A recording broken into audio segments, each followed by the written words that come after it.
Tory government rejects petition for a Free Speech Act. The British government has rejected a petition calling for a Free Speech Act and an end to laws against so-called hate speech.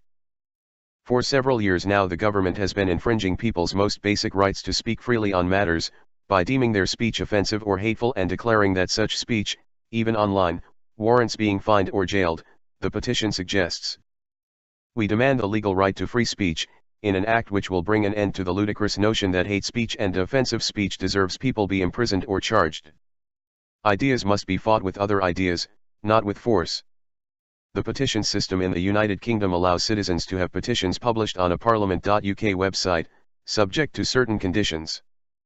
The government is supposed to respond to petitions which pass 10,000 signatures, and the Backbench Business Committee is supposed to consider petitions which pass 100,000 signatures for a parliamentary debate.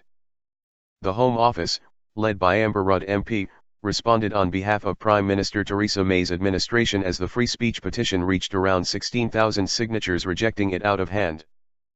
The government is committed to upholding free speech, and legislation is already in place to protect these fundamental rights. The statement begins then immediately contradicts itself, adding, however, this freedom cannot be an excuse to cause harm or spread hatred. The statement explains that British citizens have a right to freedom of expression under Article 10 of the European Convention on Human Rights, ECHR, but that this is a qualified right. This means that free speech is not absolute.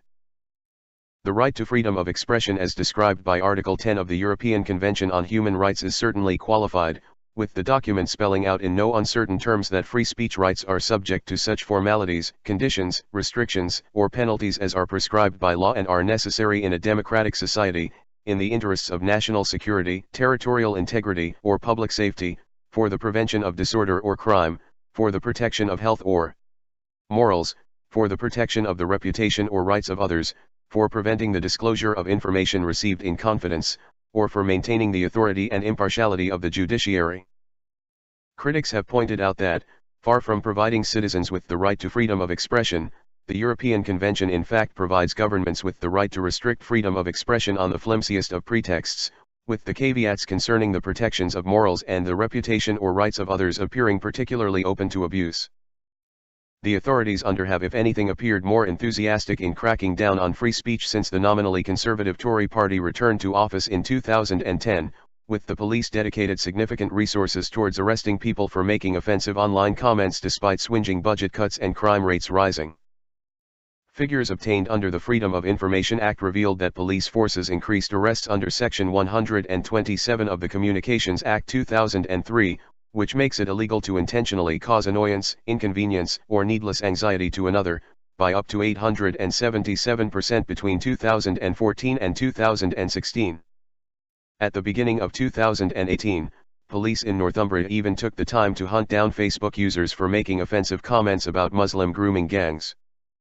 We would also like to take this opportunity to remind people using social media that they should do so responsibly and ensure they do not post anything which could be considered offensive, the force warned. More like Big Brother warned.